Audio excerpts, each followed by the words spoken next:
The modern era has witnessed an incredible surge in the popularity of all forms of media concerning the mythology of the ancient Mesopotamians. Fueling this ever-growing trend are the writings of a number of researchers who propose connections between several Sumerian myth cycles and the theory that the human race was engineered or created by a group of extraterrestrial beings, known as ancient astronaut theory. This field is largely reliant upon the translations of cuneiform tablets, supposedly made by Zacharias Sitchin, whose series of Earth Chronicles books form the foundation upon which the modern Church of the Alien Gods has been built. Central to Sitchin's narrative is a group of mythic beings known as the Anunnaki, whom he claimed crossed their own DNA with that of Homo erectus in order to create mankind, for the purpose of using humans as slaves to mine gold and other minerals. Today, these Anunnaki are often portrayed as the equivalent of the Old Testament creator god. But what does the cuneiform corpus actually say about the Anunnaki and other mythic beings?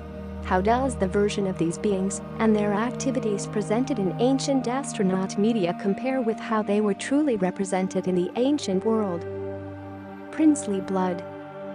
To begin with, Anunnaki translates to princely blood or seed of Anu, not those who came down or those who came from heaven to earth, as many modern sources have claimed. The Anunnaki are the Sumerian deities of the old primordial time, a pantheon of gods who were the children of the sky god Anu and his sister, Kai. Significantly, some scholars have come to realize that the Anunnaki should more appropriately be considered demi-gods or semi-divine beings. Apparently, Anu's sister Kai was not originally considered a deity and was only ascribed the status of a goddess much later in the history of the myth cycle. As explained by William Clouser, some authorities question whether Kai was regarded as a deity, since there is no evidence of a cult and the name appears only in a limited number of Sumerian creation texts. Samuel Noah Kramer identifies Kai with the Sumerian mother goddess Ninhursag and claims that they were originally the same figure. She later developed into the Babylonian and Akkadian goddess Antu, consort of the god Anu, from Sumerian and essentially, this would mean that the Anunnaki were born of a union between a sky god and a mortal female, who was later deified in mythic traditions. From dust to dust. Furthermore, Ka is the Sumerian sign for earth, and Anu's consort is sometimes considered the personification of the earth itself. This is similar to biblical tradition, where mortals were created out of the dust of the earth, Genesis 2:7. The concept of a group of half-divine beings born of mortal women is very similar to the biblical and extra-biblical tradition of the Nephilim.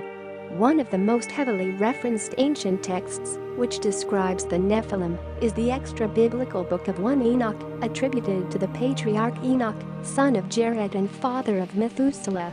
1 Enoch is considered an apocryphal text today and is rejected by most mainstream theological establishments, but this was not always the case. Many of the early church fathers, such as Athenagoras, Clement of Alexandria, Irenaeus, and Tertullian, accepted the book of scripture, and fragments of 10 copies of 1 Enoch in Aramaic have been found among the Dead Sea Scrolls. 1 Enoch is also quoted in the biblical book of Jude, and it has been estimated that there are as many as several hundred more references throughout the New Testament itself. Sons of God, daughters of man. The most famous portions of 1 Enoch feature an elaboration on certain events before the deluge recorded in the Bible, specifically Genesis chapter 6, verses 1 to 4.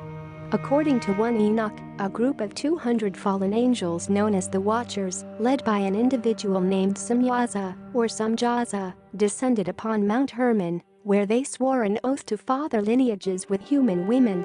Each of these took unto themselves wives, and each chose for himself one, and they began to go in unto them, and to defile themselves with them, a union which resulted in the birth of great giants. These giants eventually consumed all the acquisitions of men, and, when men could no longer sustain them, the giants turned against them and devoured mankind.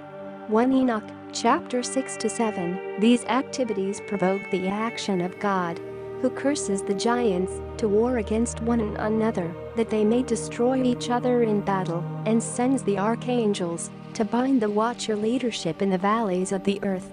1 Enoch 10, as is well known today, the Hebrew texts refer to the powerful beings born to the Watchers as the Nephilim. Location of the sanctuary of the Anunnaki. Scholars have found profound similarities between the mythologies of the Anunnaki and the Nephilim. In 1971, Edward Lipinski published a scholarly analysis of several ancient texts, including the Old Babylonian version of the Epic of Gilgamesh, all which feature important details revealing the true location of the sanctuary of the Anunnaki in ancient Eastern thought and cosmology. Lipinski found that, in fact, the Old Babylonian version of the Gilgamesh epic identifies Hermon and Lebanon with the dwelling of the Anunnaki. He emphasizes lines 12 to 21 of the Old Babylonian Gilgamesh, which tell of the destruction of Humbaba, the guardian of the abode of the gods, at the hands of Gilgamesh's companion Enkidu, after which the text states that the two penetrated into the forest, opened the secret dwelling of the Anunnaki.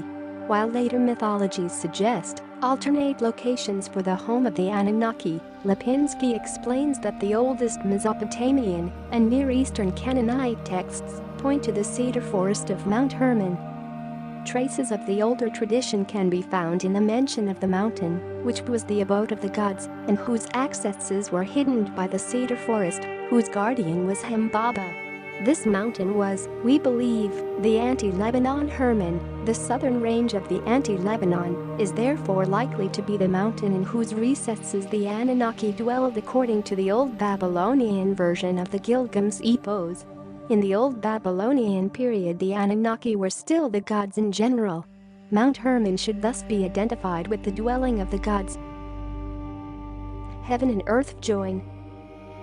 Lipinski also points out the fact that Mount Hermon was considered the guardian of international treaties in the ancient world and connects this tradition with the oath sworn by the Watchers in 1 Enoch. Incorporating apocryphal texts such as the Testament of the 12 Patriarchs and 1 Enoch into his study, Lipinski concludes, Mount Hermon is the cosmic mountain which joins the earth with the lowest heaven. The same conception lies behind the episode of the sons of God in the Book of Enoch. The celestial beings gather on the summit of Mount Hermon because this is the mountain of the gods, the Canaanite Olympus. Mount Hermon is located at the southern end of the Anti-Lebanon mountain range, straddling the borders of Syria and Lebanon.